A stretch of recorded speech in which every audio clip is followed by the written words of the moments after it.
Let's talk about some of the details of this year's festival.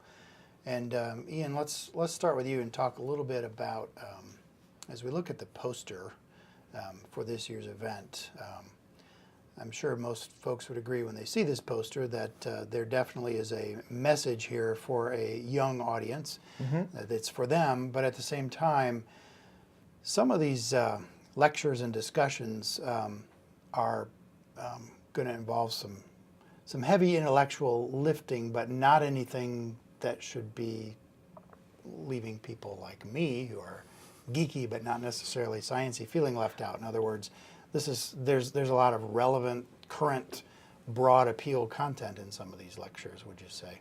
Yes, and I think the idea with the lecture series was to have people, especially faculty on campus, who are able to actually communicate their work, their research to the lay audience, to the general audience, as a way to get them more engaged. And so that's, you see that I'm doing one of the talks, and that was the idea behind my talk, was to make sure that they would actually be engaged with my work and what we're doing here.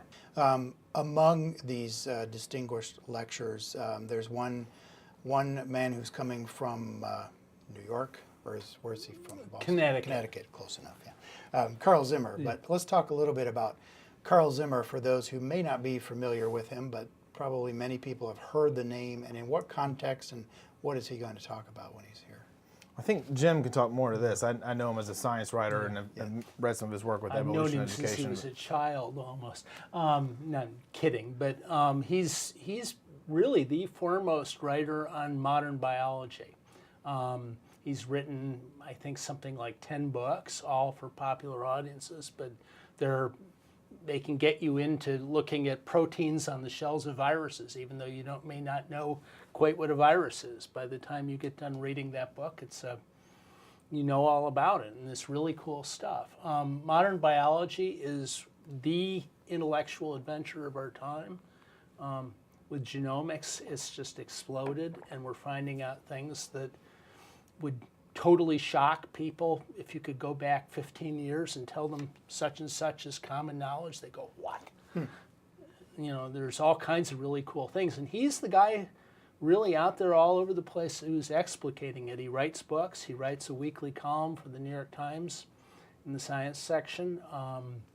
He's written for Atlantic, Slate, Discover, National Geographic. He was one of the original big bloggers for National Geographic, which does more science blogging than anybody right now.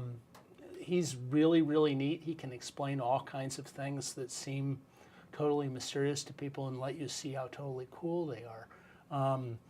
He's recently done stuff about human evolution in the New York Times that most people in anthropology, paleoanthropology, would find totally startling. We've always thought that Neanderthals were a totally separate species from us. We didn't even know that there was a third species living about the same time. This is about 50, 60,000 years ago in Eurasia.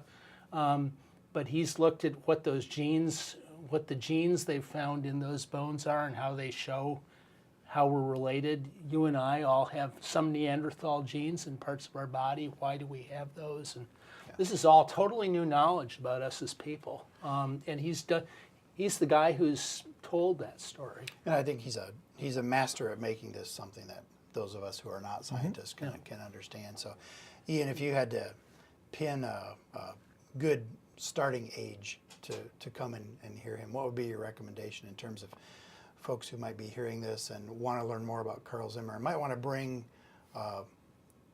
younger members of their family? What's a good age to come and I think high school this? students definitely could understand this. I think so. I mean, it may be a little difficult for them, but I think it'd be important for them to kind of see what he does, what he brings to the table.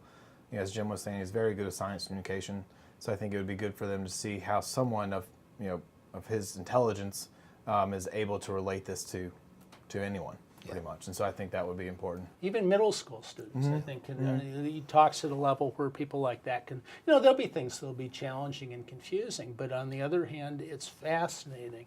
The stories he tells about this stuff is really, really interesting.